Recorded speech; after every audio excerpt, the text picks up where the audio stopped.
Gardeners in Gainesville are stopping by a spring plant sale to raise money for a nearby museum. TV20's Emma Delamo tells us what makes these plants so special.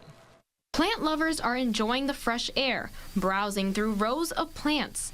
The Florida Museum held a 3-day plant sale this weekend across the street at the UF Cultural Plaza. Shoppers can find a small house plant or something larger like a native tree. The manager of the museum's Butterfly Rainforest exhibit says all the plants that attract butterflies are quick to go.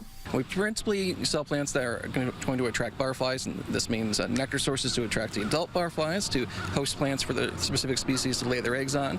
But there are also a handful of ornamental plants that are just very attractive things that we might have in the rainforest that people are interested in. Most of the plants are Florida natives and qualify under Florida-friendly landscaping, which means they are not invasive to plant and will thrive in Florida's landscaping. All of the proceeds from the plant sale will benefit the museum's Butterfly Rainforest exhibit. Reporting in Gainesville, Emma Delamo, TV20 News.